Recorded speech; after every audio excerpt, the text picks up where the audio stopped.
সুপ্রিয় দর্শক আসসালামু আলাইকুম। আশা করি যে যেখানে আছেন সবাই ভালো আছেন। আজকের পর্বে থাকছে সুজির হালুয়া রেসিপি। পারফেক্টভাবে ঘরোয়া উপকরণে খুবই অল্প কিছু উপকরণ দিয়ে সহজ রেসিপিতে তৈরি করে দেখাবো সুজির হালুয়া বা বরফি রেসিপি, যে যেই নামে বলে থাকেন।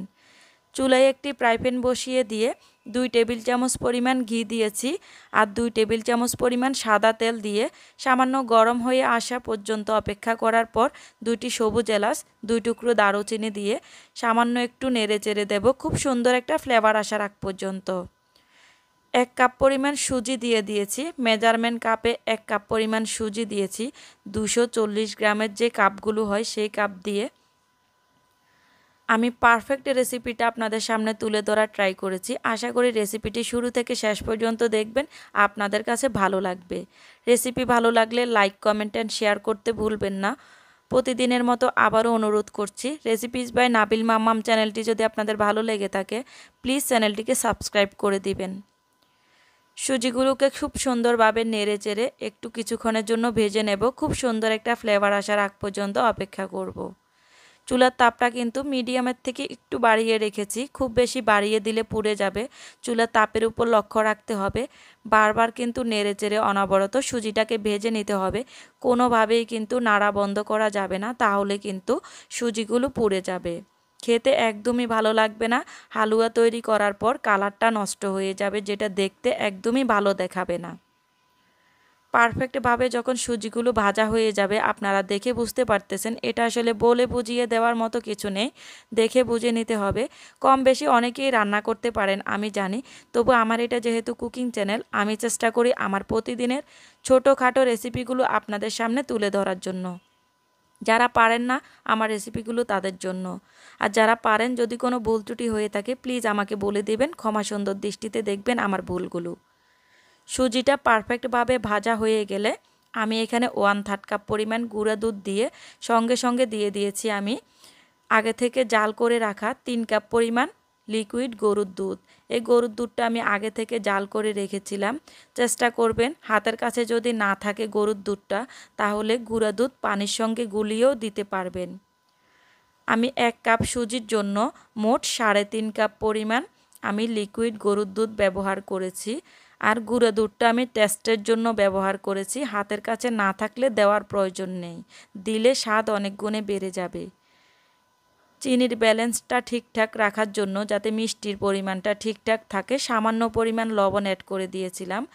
যে কোনো মিষ্টি খাবারে কিন্তু লবণের পরিমাণটা যদি সামান্য ব্যবহার করতে পারেন তাহলে মিষ্টির স্বাদটা ঠিকঠাক থাকে, এটা মুরব্বিরা বলতেন। আমি চিনি দিয়েছি 1/2 কাপ পরিমাণ। আমার ফ্যামিলিতে সদস্যরা যতটুকু পরিমাণ মিষ্টি খেতে পছন্দ করে সে অনুযায়ী আমি চিনি দিয়েছি। আপনারা আপনাদের পছন্দ অনুযায়ী, টেস্ট অনুযায়ী চিনিটা মিশিয়ে দিতে পারেন। খুব ভালোভাবে নেড়েচেড়ে দুধ, সুজি, চিনি খুব সুন্দরভাবে মিশিয়ে নিচ্ছি। এখন অনবরত নেড়েচেড়ে খুব ভালোভাবে মিশাতে মিশাতে রান্নাটা সেরে নেব। পাত্রটা ছোট হয়ে গিয়েছে, আমি এখন বুঝতে পারতেছি। পাত্রটা চেঞ্জ না করে একটু কষ্ট করে এই পাত্রে রান্নাটা সেরে নিয়েছি। কিশমিশ বাদাম দিয়ে দিয়েছি বেশ কিছুটা পরিমাণ। কিশমিশ বাদামের পরিমাণটা একটু বাড়িয়ে দিলে খেতে কিন্তু বেশ ভালো লাগে। যারা কাঁচা কিশমিশ বাদাম খেতে পছন্দ করেন না, যখন আমি মশলাটা ভেজেছিলাম দারুচিনি, এলাচ, ঠিক সেই সময় যদি কিশমিশ বাদামটা একটু ভেজে নিতে পারেন তাহলে খুব সুন্দর একটা ফ্লেভার আসবে, তাহলে আর কাঁচা খেতে হবে না। নাড়তে চাড়তে একটা পর্যায়ে দেখবেন ঘন হয়ে আসছে, সেই পর্যায়ে আমি 1 চা চামচ পরিমাণ আবারও ঘি অ্যাড করে দিয়েছি। শেষ পর্যায়ে এসে যদি ঘি অ্যাড করে দিতে পারেন তাহলে রান্নার ফ্লেভারটা এবং স্বাদটা অনেক গুণে বেড়ে যাবে। আমি আবারও অনবরত নেড়ে চেড়ে এটাকে একটু ঘন করে নিয়েছি। আমি এগুলোকে বরফি আকারে কেটে নেব না। রান্নাটা কমপ্লিট হয়ে গেছে, আপনারা দেখেই বুঝতে পারতেছেন। যেহেতু রুটি পরোটার সাথে খাবে তাই আজকে আমি হাতে সময় ছিল না, বরফি আকারে কেটে নেইনি। আমি একটি পাত্রে ঢেলে নিয়েছি, জাস্ট একটু সমান করে নিয়ে আপনাদেরকে পরিবেশন করে দেখিয়ে দিচ্ছি এটা কতটা লোভনীয় হয়েছে। আপনারা দেখে বুঝতে পারতেছেন, খুবই সহজভাবে অল্প কিছু উপকরণে দেখানোর ট্রাই করেছি। হাতের কাছে দুধ না থাকলে আমি আবারও বলছি পানি দিয়েও রান্নাটা করতে পারবেন। সামান্য আবারও কিছুটা পরিমাণে কিশমিশ উপরে ছিটিয়ে দিয়েছি সৌন্দর্যের জন্য। রেসিপি ভালো লাগলে লাইক কমেন্ট অ্যান্ড শেয়ার করে দিবেন। ভুল ত্রুটি ক্ষমা সুন্দর দৃষ্টিতে দেখবেন। যারা বরফি আকারে কাটতে চান তারা সমান করে যেই পাত্রে বরফি আকারে তৈরি করবেন সেই পাত্রে রেখে সাইজ মতো পছন্দ অনুযায়ী শেপ দিয়ে কেটে নিতে পারবেন। রেসিপি কেমন লাগলো অবশ্যই কমেন্ট বক্সে জানাতে ভুলবেন না। যে যেখানে বসে আমার রেসিপিটি দেখছেন সবাইকে অনুরোধ করব একটি লাইক দিয়ে দিবেন, আমাকে সাপোর্ট করবেন। ভালো থাকবেন। আল্লাহ হাফেজ। আসসালামু আলাইকুম।